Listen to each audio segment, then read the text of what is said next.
Hampton, Virginia. A lot of boats made here, a lot of history made here as well. So how do you know you've arrived? Roll down the window, stick your head out, and listen for the sound of the K&N Pro Series racing at Langley.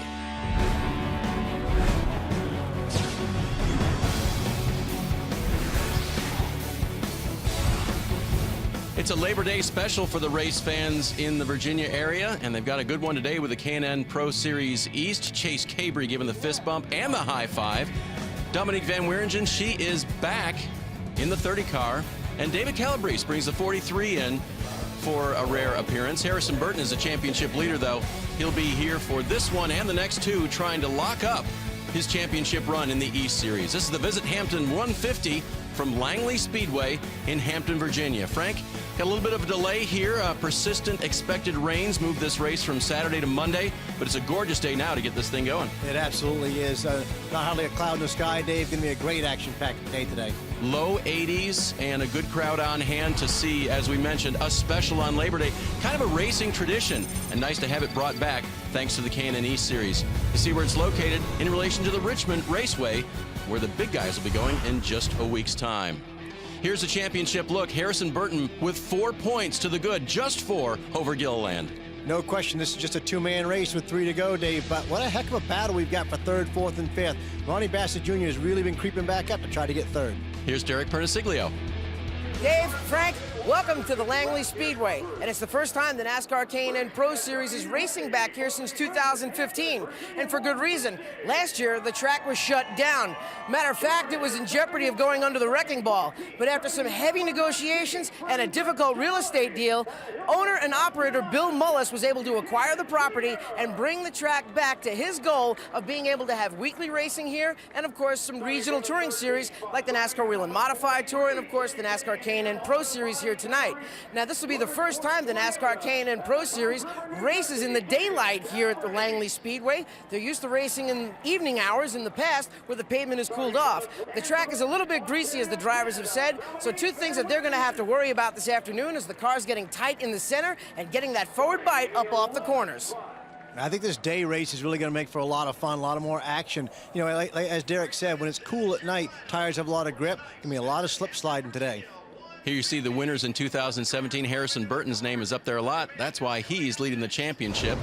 Derek talked about a break. Well, 2 years ago when they raced here, Rico Abreu was on the pole in that white 98, and it was a fun night. Maybe not for Sam Hunt. No, not for Sam Hunt right there. Had his car spun around and then got the nose taken off. This is a spin around at the nose of Kaz Grala, and that caught a lot of attention from NASCAR. Well, Kaz Grala got a little bit of a penalty there.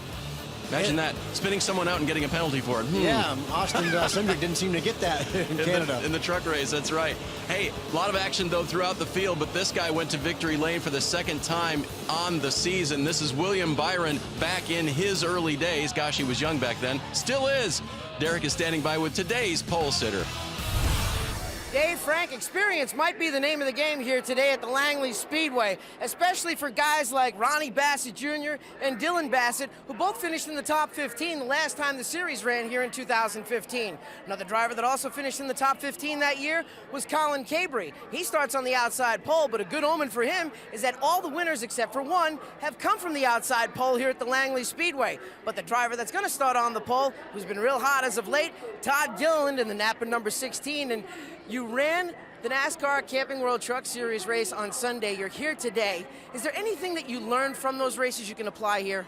I mean, that was a road course race, so honestly not much here at Langley Speedway, but every time I get in this Napa Auto Parts Toyota Camry, everyone at Bill McNally Racing works super hard on them, and they're always really fast right off the trailer, so no, the show's getting the pole here tonight, and I think we have a really fast piece for the race too. What's going to be the biggest trick and strategy to figuring out this race tonight so you can win? Yeah, 150 laps on this worn-out pavement, and with no brake is going to be really tough on us, but you're just going to really have to be smooth on the throttle and just try and not spin the tires as much as you can, while keeping as much track position as possible. Todd Gilliland sits second in the points right now, just 4 markers away from Harrison Burton.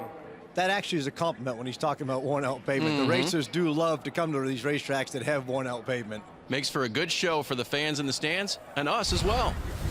K&N Pro Series Racing on NBCSN is brought to you by K&N high-flow air filters and air intake systems. Because everyone loves that fast car smell.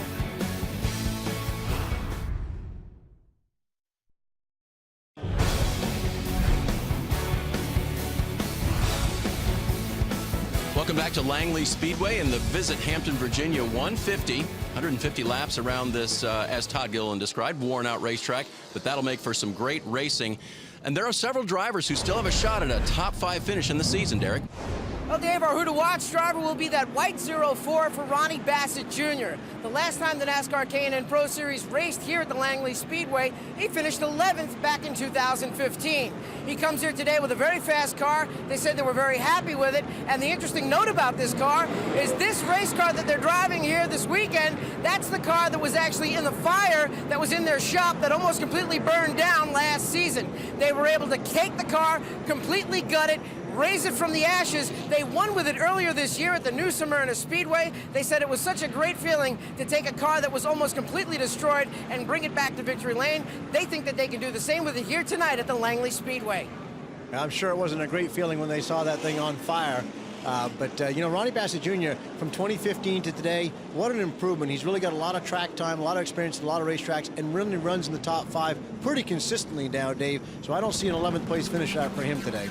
See where Bassett qualified there on the outside of row number 2. The front row, Todd Gilliland and Colin Cabry. The Bassett brothers, row 2. Then Chase Purdy and championship leader Harrison Burton. Chase Cabry in row 5 with a Sam Hunt in the outside.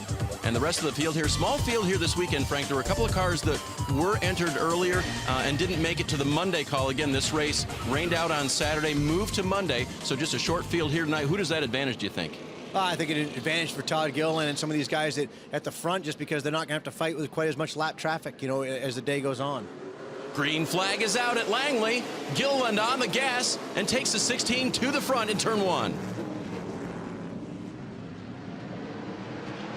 Good jump right there. The Bassett's lined up. Dylan Bassett in the 44 and Ronnie Bassett Jr. in the 04.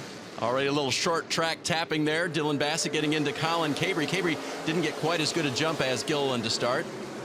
And you saw in our race analysis, 150 laps, there will not be a halfway break. These are the tires that they're going to finish the race on unless they have an issue. So, Frank, I'm suspecting there's going to be a little bit of conserving here at the start. Well, there's an issue right there in turn 2. Chuck Buchanan is around, Dave. So he's already flat spotted his one set of tires there and get that car righted in turn 2. And there he is. Well, his crew is certainly hopeful right here that he didn't flat spot the tires, because it's difficult to get NASCAR to allow you to change all 4 tires on a race car. Briefly under green, already under caution for the spin of the 19. That man on the pole. Todd Gilliland continues to lead the field here at Langley. When we come back, we'll see if Colin Cabry or Dylan Bassett can get by.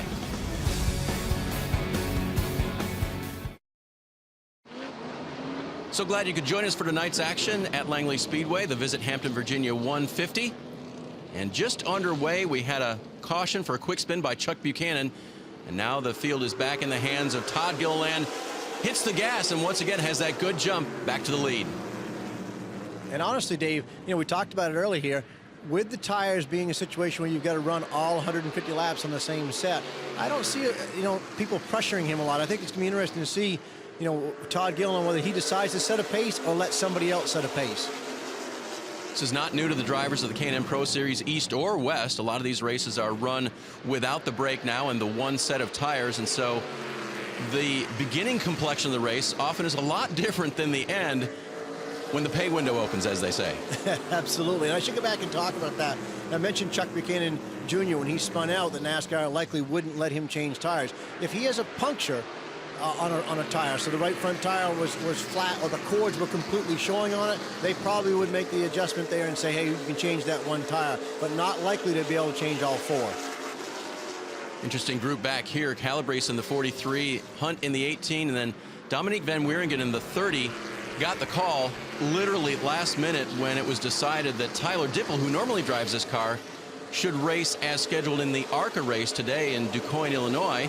And that left the ride open, and a quick phone call to Dominique, who ran this car last year. Yeah, and what a great call for them, because, you know, they really have struggled a little bit this year. I've been surprised. Tyler Dipple, look at the stats, only one top 5 finish all year long. You remember last year, Dave, really every week we seems like we talked about Dominique. She had one of the fastest cars, didn't get the finishes a lot of times, but was up there really running 1-2, leading a lot of laps last year. Haven't seen that out of the 30 car as a program this year. So I think being able to go back, put last year's driver in, and let them evaluate what they do today. It'll be interesting to see. Is she able to drive through the field, or is she just mediocre today? Well, it's interesting, too, Mark Rett commenting on the decision to take Tyler to the dirt track in the ARCA series.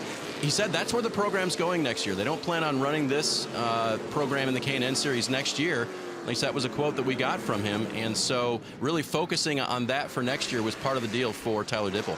And I think the reason you're seeing that, Dave, is because the costs, what they've done in the ARCA series with the spec engine over there, programs, I've talked to Ken Schrader, they are just absolutely ecstatic with what that's done to the engine costs over there. They've got a spec engine that Ilmore is running. We obviously have spec engines here in the K&N E series as well, but the costs on the ARCA motor have been substantially less for those teams, and so they're able, with the prize money, they're actually able to run that series maybe a little bit more effectively than right now what we've got going on in the K&N East, and I think that NASCAR is certainly working on that. Here we see Dominique now making her way past a few cars. You saw Jay Beasley get shuffled out there to the back. He'll conserve back there for a little while, gather that 42 car back up. That's Chase Cabrey in the 4. Talk to Chase before qualifying as we see a little bit closer battle for the lead here. Chase didn't have a good afternoon. We'll get back to him as Dylan Bassett seems to want by for the lead. Yeah, you'd think that was the lap to go. And he's going to let him by. Gillen, I think, here conserving big time because Dylan was right on his bumper, and Todd really didn't contest the spot much at all. No, he didn't contest it at all. This is way too early here. Surprised that Dylan's going up there and putting that much pressure on it and wanting to lead right now, to be honest. For more on Dylan, let's hear from Derek down in the pits. So far, it's been a good day for Dylan Bassett in that number 44 car. Started third at the drop of the green. His father, the car owner, Ronnie Bassett Sr., said, just wheel it and drive it today. Dylan said this is the best car that they've had in a long time. They came up here a few weeks ago. They tested. They got the car dialed in. And this is the happiest he's been at a racetrack in a very long time. Dylan Bassett's had a rough year, and a win would definitely turn that season around for him. Well, I guess if the father says and he's paying the bills to go to the front, we know why Dylan Bassett just went by Todd Gilliland. Well, and he knows he's got 150 laps on these tires to race tonight. So at this point, I'm sure he's just very comfortable with the race car, and it's making that lap time. Yeah, but there's just, again, Dave, I mean, yes, comfortable is great, but driving away from Todd Gilliland, who's really dominated a lot of races this year, I just don't know that that's the smartest move right now. Derek with more on the third place driver, Cabrey. Colin Cabrey runs in the third position right now, but he started on the outside pole, and that might be a good sign for him. Every single winner, with the exception of one, has come from the outside pole here at the Langley Speedway. And this is a track that Colin likes a lot. He says he doesn't know why he likes this place so much. He just runs good here. He says his preference is more for high bank tracks where he feels more comfortable. But he seems to have good runs here. He likes this track a lot, and that could be the combinations that he needs to be able to park the car in victory lane for the second time in his career. Well, the one thing about this racetrack, it doesn't have a lot of banking. It's only got 6 degrees in the corner, Dave, but it does have that apron right there. You see the yellow lines down there on the apron? Right now, nobody's using that a whole lot, but as the race goes on, the tires wear out, you can actually move down there and get some grip. And so that makes it to where you can have a little bit of room to move around and make it a little bit more fun than just a regular flat racetrack. Hey, this is kind of fun. Derek is taking us through the field. Just chimed in. I've got something on the 17 as well. Here's more on Chase Purdy. Chase Purdy runs in the top 5 right now, started 5th at the drop of the green. This is the car they call Old Faithful, the one that they've had most of their luck with all season long. This is the first time that they've ever run here at the Langley Speedway, but they tested a few weeks ago, and some of the things that Chase figured out is how important track position is here and how to get the car to rotate in the center. He thinks he learned a lot from that test and can use it here tonight for a really strong finish and a possible win. So far, he's the leading candidate for Rookie of the Year in the NASCAR K&N Pro Series East. Well, he doesn't need to learn a whole lot more, Dave, because that young man has 4, I said that right, 4 second-place finishes this year. I know, it's been unbelievable. And Purdy had a win in sight at South Boston earlier this year, gave it away. So he'd certainly like to get back to victory lane and certainly seems to have the car and the talent to do it. Speaking of car and talent, I'm not concerned at all about the talent the driver of the 12. I'm wondering about the car tonight. Harrison Burton has not had his typical evening so far. Yeah, I'm not concerned about the car. I talked to Marty Lindley earlier today. He said they were just going to sit there and conserve their tires. He's on the radio. He's the crew chief for Harrison Burton. He's run here at Langley. His father actually ran here at Langley back in the 80s. So he knows what they need to do at this racetrack to conserve tires. He's going to be on the radio all day long telling Harrison, just settle in and ride. Here's Dominique working her way from the back of the field to the front. Let's hear more on Justin Carroll. Derek? Well, local racer Justin Carroll hails from nearby Williamsburg, Virginia, and this is the track that he races at weekly in the late model division. One of those guys that knows the track like the back of his hand, and he has local knowledge here. He's run some extra distance races in the past, like the Hampton Heat 200 a few weeks ago. He said that that race is going to get him conditioned for running the 150 lapper here tonight at the Langley Speedway. Turn 3, Dave.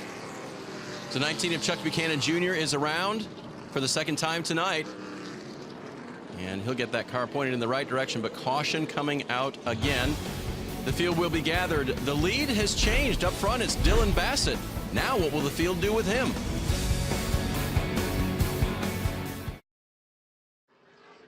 Beautiful evening in Hampton, Virginia. The Langley Speedway, the site of the 12th of 14 races in the K&N Pro Series East in 2017. And championship on the line as Dylan Bassett in the 44 gets the green. The car to his outside, Todd Gilliland, is trailing in the points to the car just behind him of Harrison Burton, just 4 coming in. Be interesting right here whether Todd Gilliland can get to the bottom, whether they're going to let him in. Colin Cabry may want to close the door on him. A little early in the race yet. Getting to the bottom for that preferred line, yes. Absolutely, but Dylan Bassett used a lot of racetrack right there. He wants to maintain this lead. Fighting for the top spot. Gilliland had it for the opening laps. Dylan Bassett was able to drive by and once again clears the 16. 44 looking strong, but again, a third of the way through the race now. You've got to save those tires. Yeah, I'm really looking at the lap times here right now, Dave. Start paying attention to what kind of pace they're setting, and then with about 30 to go, are they able to pick up the pace? Who's able to pick it up and who's able to actually end up running slower than what they're running right now? Saw just a few races ago at the Berlin Raceway in Michigan, an abrasive surface where they had the one set of tires as well. It didn't seem quite as active there as maybe it is here tonight. So the drivers, you know, wanting to race, wanting to gain positions while they can, but they've got to be conscious of how much to give up. I think that lack of banking that we have here is different than Berlin. Berlin's got some banking. You're able to really pass a little bit easier at Berlin. So I think here, track position is a little more important. You're not seeing anybody just going to fall to the back. They're going to try to stay in the top 5 here, and they realize that's going to be their chance to win this race. 17 is Chase Purdy, just starting his senior year of high school. That started a couple of weeks ago. A lot of that happening around the Southeast and across the nation. And Dominique Van Wieringen, she is an engineering student at UNC Charlotte. Just got finished up with her internship at Joe Gibbs Racing this summer. Back behind the wheel. Derek? Guys, it's a one-off deal for Dominique Van Wieringen. The Rhett Jones Racing team brought her in to drive this weekend because Tyler Dipple is racing an ARCA car on dirt at DuQuoin. So they brought her in for this one race. She said that she just showed up here for the trophy. She's running in the top 6 right now. She said the car feels really, really good. She's driving it with an eggshell under the pedal. She said she's only giving it about 20% throttle down the straightaway. So it really gives you an idea of how much these drivers are conserving out there. Well, and you keep in mind, there's not a lot of straightaway either, Dave. I mean, it's just short little racetrack right here, so you really are having to be very easy on your gas pedal, getting off the corner, not wanting to spin the tires, making sure you're just smooth, using all the racetrack, going all the way up to the wall. Just be easy on the steering wheel, everything easy. Derek mentioned the egg under the gas pedal there. Is there anything you used to encourage your drivers with when they had to be in conserve mode? I never really talked about an egg, but certainly, you know, really the biggest thing was backing the corner entry up real early, just letting it float into the corner, not grinding on that right front real hard on entry. Dylan Bassett in the black 44, you saw him leave the left side of the picture there, so he's gotten away from this group. Second place, 16 of Gilliland. Third place, Colin Cabry. Fourth, there's the 12 of Harrison Burton, and then rounding out the top 5, Chase Purdy. Yeah, Dylan Bassett has been setting a big pace out front there. I mean, it's interesting again. I mean, I understand he's got a really good race car, but to be that far ahead of Todd Gilliland right now, I just don't know. I question that.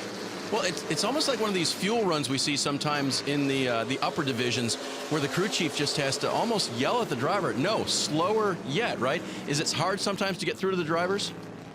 Hey, you know, a driver knows what he's got. I mean, he's the one that's feeling that race car and stuff, so I'm sure he's coming back onto his crew chief and saying, hey, listen, I'm not spinning the tires. I'm really just going easy here. You know, I'm running at 80%. That's all well and good, but, you know, when it comes time to go with 25, 30 laps to go, you better still make sure you're able to go 100%, because if everybody else is running 60% right now and you're running 80%, well, then all of a sudden they're going to leapfrog you at the end. Good look again at the 30 of Dominique Van Wieringen, 22 years old, from Ontario. And the Canadian had such a great run at the end of her season last year. All of her top fives, Frank, were at the end of the season. It's like something, you know, a light switch flipped, and she kind of got it at, you know, after the first 2/3 of her rookie season. Well, really, Dave, she had it early. She had the speed in the first half of the year, but to your point, she got the finishes finally late in the year. You know, she realized not to overdrive it in a few situations. Maybe when somebody got there for position, she didn't quite race them quite as hard and get herself in a difficult situation, and brought home the best the car was going to bring home on that night. Early in the year, if she had a winning car, she tried to make sure she won with it instead of settling for second sometimes. Harrison Burton now trying to get around the outside pole sitter. At the 2 of Colin Cabry. I can't remember if I mentioned or not. They had a carburetor problem in practice, so it was sort of unknown what they would do in qualifying, and then Colin went out there and almost got the pole. And you know, it's funny, they may have been trying to make some carburetor adjustments. I mean, I remember back at Oxford Plains Speedway, a place that you didn't have any grip off the corner, we would actually unhook the secondaries to where you didn't have to worry about that eggshell under the gas pedal quite as much. All right, define it. Unhook the secondaries. Well, you've got four ports on a carburetor. You've got the main 2 and then the secondary ports. And as you get up on the throttle off the corner, the secondaries start to kick in. So you can either unhook them to where they don't kick in at all, or you can delay the kick in on secondaries. So put you in a situation where you don't spin those rear tires and wear them out before it's time. Absolutely. So Burton continues on that high line, did not get the position over Cabry. Now Chase Purdy, learning what he can do with the championship leader. Purdy tested here a couple of weeks ago, said it was not a good test. Came away more with what we don't want to do versus what we do want to do. So they've come back tonight hoping for a little better program, and right now running in the top 5, not bad for the 17 driver. And keep in mind, Dave, even though they're not team cars, so to speak, the 17 of Chase Purdy and the 16 of Todd Gilliland, they really are teammates, because David Gilliland Racing runs the umbrella of the 17 car. The 16 is under Bill McAnally Racing. But when they're here on the East Coast, they actually run out of David Gilliland Racing's shops. And that's such an advantage for young Purdy, who is in his first year in this series. And, of course, last year's champion in the West, Todd Gilliland, an experienced youngster. How about we call him that? Yeah, and he's in a heck of a point battle right now in the West Series. He's leading the West, but he's, I think, 3 or 4 points ahead of Chris Eggleston out there. 5 now, yep. 5, and then he's, 4 back here? Yep. So he is, he's got his work cut out for him this year with the championship pressure. And mentioned that yesterday he was at the Truck Series race in Canada, so definitely getting his frequent flyer miles is Todd Gilliland. Flying out front, Dylan Bassett. He's got quite a lead on the field right now. The question still remaining as you get to the halfway point here, is he saving enough on those Goodyear Racing Eagles to race for the win at the end of today's action?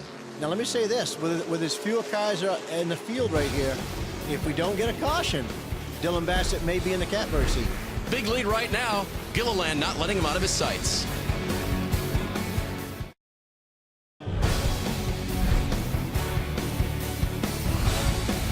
Nice to see the K&N Pro Series back at the Langley Speedway in Hampton, Virginia. After a year's hiatus, Derek told us a story at the beginning of how the track almost went away, but the owners got it back and got the K&N Pro Series back as well. Pole sitter Todd Gilliland had a great start, but then was passed by Dylan Bassett. Yeah, Dylan Bassett's been the aggressor today. He's been out front most of the day.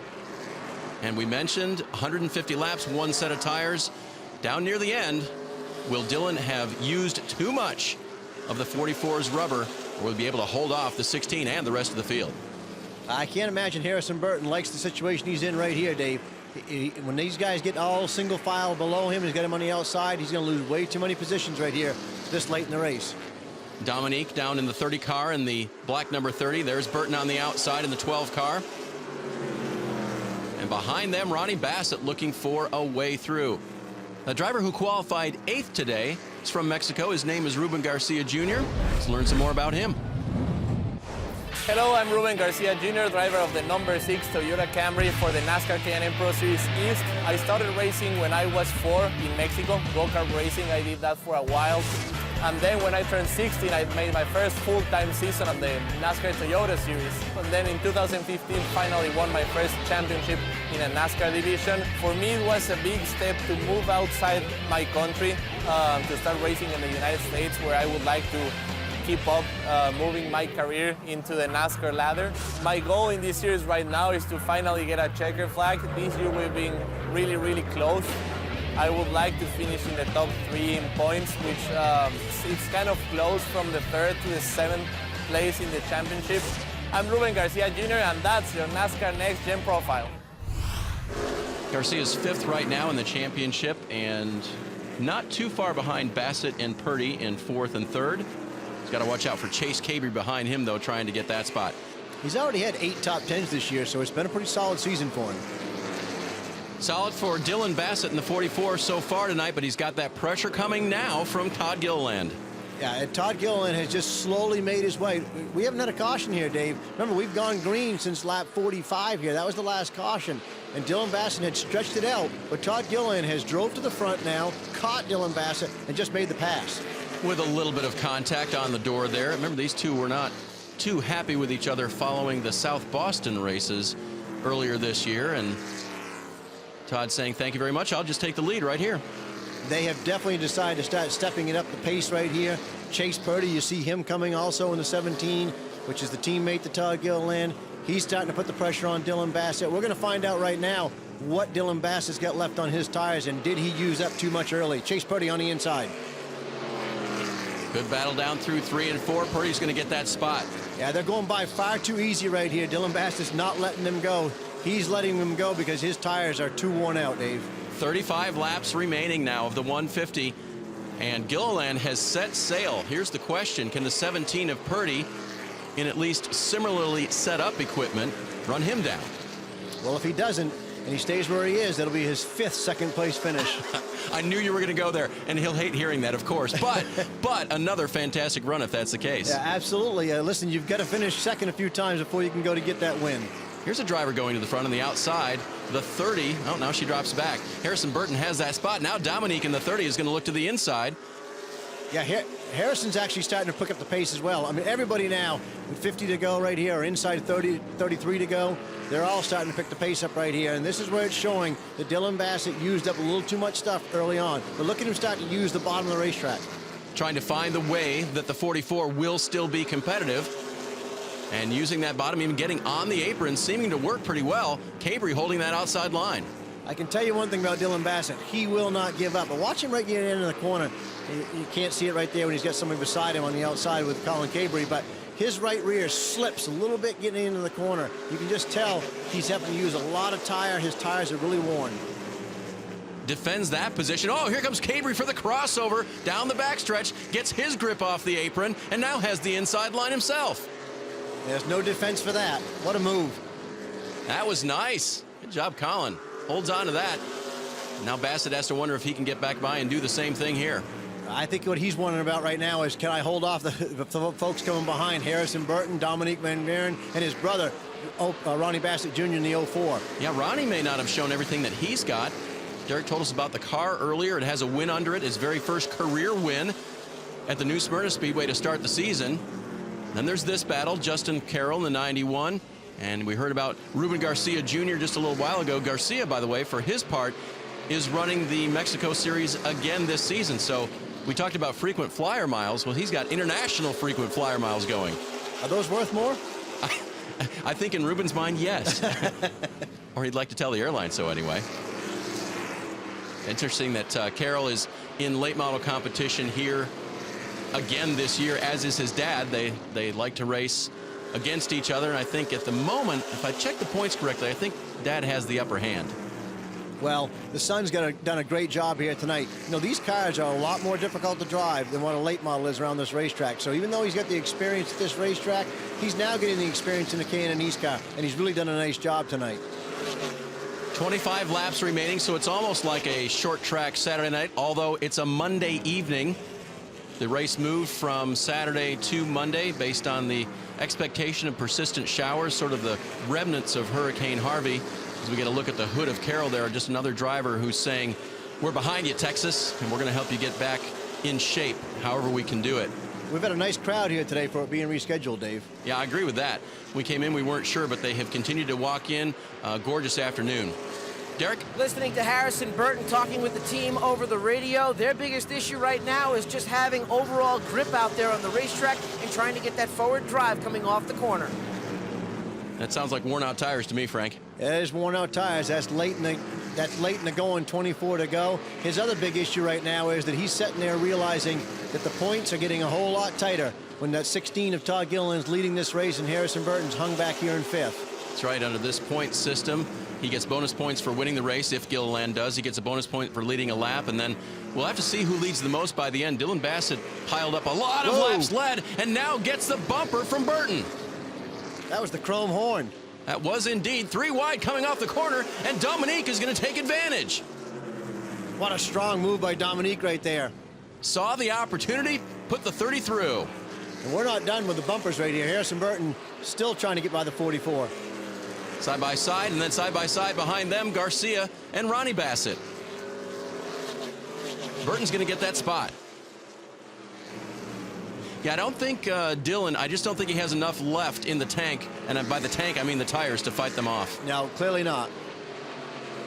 He's going to get pressure now from the 42 of Beasley, and he goes around. That didn't help his tires at all. No. It will bring out the caution late in the going at Langley. Just a little bit. I think all of that bumper damage is from the contact of guys trying to get around and through. Yeah, that's unfortunate. You know, he's holding everybody up that much. His pace is just not where everybody else is right now. It's unfortunate because he's had a really good car today. Get another look at it here as Beasley, the white car, dives down to the inside.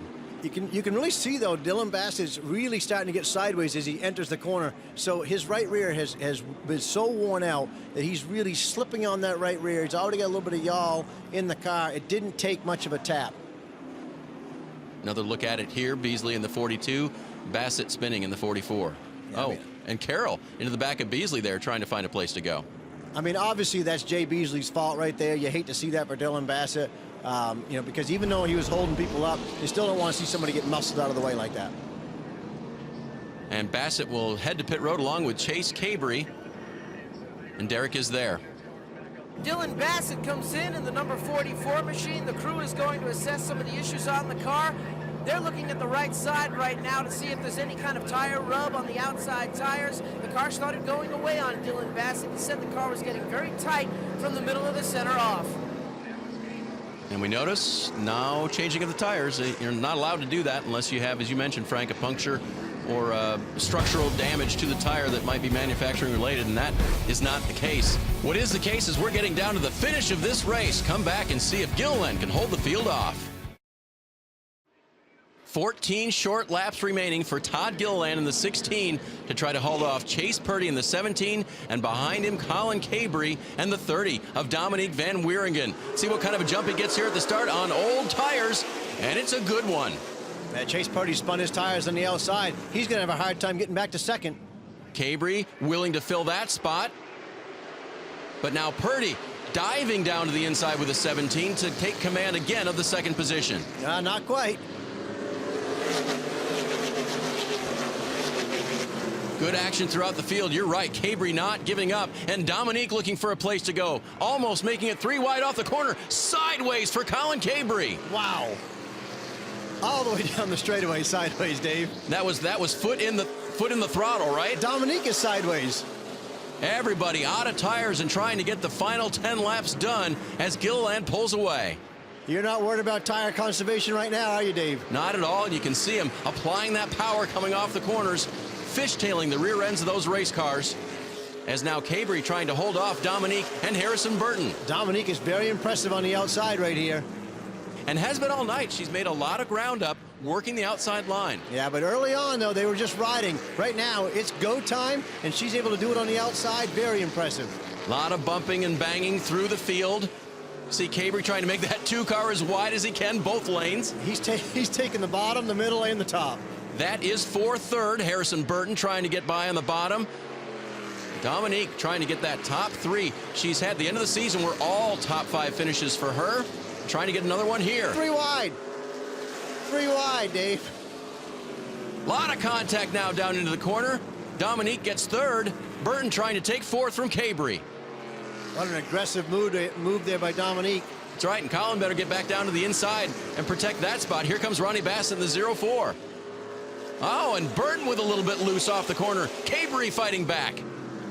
This is not going to help Harrison Burton with the points right here. They're lined up on the bottom. Not missing anything up front. Gilliland is cruising away from the field with Purdy in second and Van Wieringen in third. This is a great battle for fourth. Hey, Justin Carroll back up here on the outside. That's right. Got a little something left in the 91. Carroll to the outside of Garcia, the 6 in the 91.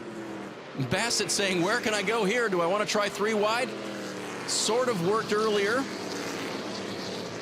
Harrison Burton is really in trouble right here. He's got to get down on the bottom. 5 laps to go. That's another point he just lost on the championship. That's right, and that is the urgency for Harrison Burton. He sees Todd Gilliland with a chance to retake the lead in this championship, and with every spot he loses, Frank, you are correct. Another point gone. Another one. Ruben Garcia, he may have a flat tire. And they don't care right now about his point situation. They're just trying to get to the front. Yeah, his car is not as good as what Dominique was on the outside. He's not able to do anything right now. You question whether he's got a tire going down. So he falls in behind Ruben Garcia. Behind him, Beasley and Carroll battle. Carroll, now looks like he's out of tires with 4 to go. Get Bassett making the move on Cabry. Off of turn 2. Good run down the backstretch. Nicely done. Yeah, Cabry has been very, very loose off the corner right there. Ronnie Bassett Jr. looks like he's done a nice job tonight of keeping his tires under him. And Todd Gilliland, who has a 5-point lead over Chris Eggleston out west, looking to make the championship lead his own here tonight. He's got that much room over Chase Purdy in second. Pretty separated right there in the top 3. It's all going to come down to whether Harrison Burton can get back by either Ruben Garcia Jr. or Colin Cabry. This and year, not lose the spot to Jay Beasley right here. That's right. Beasley fighting through. Looks like he's going to get that position for Burton as well. Final lap for Todd Gilliland. NASCAR made it possible to run both championships this year, schedule-wise, and Gilliland is taking advantage. At Langley Speedway, Todd Gilliland is going to win again in the K&N East. Another impressive run for that young man. Really does a great job of knowing, a battle to the line right here. This is a point for Harrison Burton. It is Can he beat him? indeed. Looks like Burton is going to get the nose of the 12 in there and at least save that part of his night. And I'm sure out of breath and frustrated. Yeah, 7th place is not what they were looking for tonight. This guy got exactly what he was looking for. Todd Gilliland from the pole wins at Langley. We'll be back to talk to him in Victory Lane. K&N Pro Series Racing on NBCSN is brought to you by K&N High Flow Air Filters and Air Intake Systems, because everyone loves that fast car smell. Langley Speedway hosted a good one, the 12th of 14 in 2017 for the championship run in the K&N Pro Series East. And the lead has changed at the top thanks to a run by that young man right there who put his car in victory lane again in the K&N East Series. Derek is down in victory lane with Todd Gilliland. Well, the last 3 winners here at the Langley Speedway went on to win the NASCAR K&N Pro Series East Championship, and Todd Gilliland puts it all together this afternoon. The guy that's running second in the points, who's challenging for that championship, wins tonight here in a race that you dominated. You know, you're winning so much, we're running out of questions to ask you in victory lane. Man, that's such a good thing. You know, got to thank Napa Auto Parts, Toyota, TRD. you know, every one of these guys behind me, every single race, they give me such fast cars. And something we talked about before the race, you know, they bring such fast cars. And I think the thing is that they're never willing to try something different, and they're always trying to better themselves and get myself better. So I definitely couldn't ask for a better group of guys behind me. Bill McNally, he isn't here tonight, so and I'm sure he's going to hate to miss this one, but you got to say hi to him at home. But you know, thanks to everyone. Like I said, it's been a great night. At what point in the race did you realize that you could reel back in the 44 Dylan Bassett and get past him?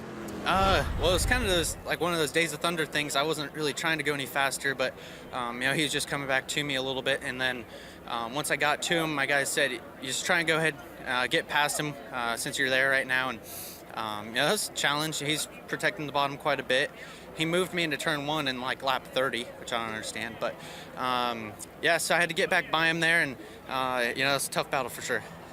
This win will more than likely move Todd Gilliland to the point leader here in the NASCAR K&N Pro Series East as he gets a hug from his dad, David Gilliland. I don't think there are going to be Christmas cards exchanged between Dylan Bassett and Todd Gilliland this year, Dave. Nope, they are continuing that little rivalry there. Bassett, you see, finished 4th after Gilliland took that win. Just 17 years old. Remember, last year he was the youngest champion in any national or touring series in NASCAR history. And fortunate for Dylan Bassett, he falls to 13th after having a great run today. But Derek's with a second place.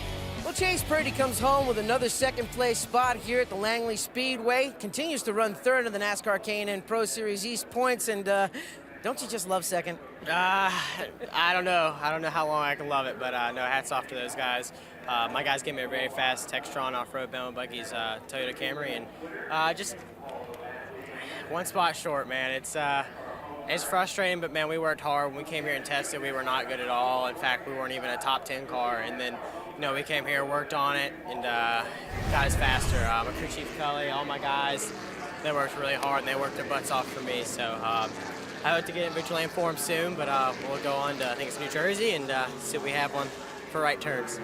Do you think you may have held back a little too much and could have gone a little harder later in the race? I don't think so. I mean, I feel like I played my odds pretty fair, and then we had a restart there with 15 to go, and that outside's got so much junk on it that it's just hard to get a good run. Had old tires and just really messed myself up there, but we bounced back to get second, but chasing that 16. Well, Chase Purdy still has 2 more chances to pick up his very first win in the NASCAR K&N Pro Series East this season. Well, if I can give him a bright spot, Dave, I can remember Harry Gant used to be bridesmaid a lot. They talked about it, and all of a sudden he went out and won 4 straight Cup races. So you never know. Yep, that'd be good company to be in for sure. There's a championship picture now. It has changed at the top. Burton to 2nd, Gilliland up to 1st. But one driver who's got to be among the happiest of all today is in her first start of the season, Derek. Well, Dominique Van Wieringen proved to be the super sub this weekend, substituting for Tyler Dipple. She comes home in the 3rd spot, and what a great run for you. Did you realize that you were going to be able to get past some of those drivers because they started slipping and sliding out there? Yeah, I was really hoping at the end after qualifying 12th. I was really not sure if I'd be able to make it work, but we were fast throughout the entire race, and guys were asking me on the radio, "What are you doing?" I'm like, I am maybe at 10 to 20% throttle, and we are still rolling by these guys. So I figured that I was saving my stuff, that we'd be a contender for the end. At what point do you get another chance where you can come back and do this again? Because this will probably be your only race so far for this team this year. Yeah, I really don't know. It's, you know, the matter of money and being able to race, this opportunity is like, you never get that when you're not sitting in a car. All summer working at Joe Gibbs, I was looking at all the cars and going, I can do that. I can go out there and win races just like the rest of these guys. And I'm just hungry to race and hungry to win, but I need someone to give me the opportunity, and I can do it. Well, guys, she's definitely proved she can do it out there tonight. As long as you provide the equipment, Dominique Van Wieringen can get the job done. Well, with a night like that, she may get another opportunity shortly, Dave. Yeah, that's true. Back to school, finishing her final semester, but certainly showing tonight, behind the wheel, she is talented. So there's our next Touring Series race on NBCSN. Check that out. Make sure you check them all out. Fun to see on these short tracks. And the drivers, a lot of them, hoping to find their way into the Xfinity and Monster Energy Cup Series in the future, getting their start here in the K&N Pro Series. Early it was Dylan Bassett. There's Todd Gilliland passing him for the lead. A lot of conservation out there tonight, and then a lot of aggression. Bassett on the wrong end of that. So to match his 6 wins in the West, Todd Gilliland brings home the 4th win of the season in the East and has got both championship leads heading down to the final few races in both. Thanks so much for joining us this evening. Todd Gilliland in victory lane again.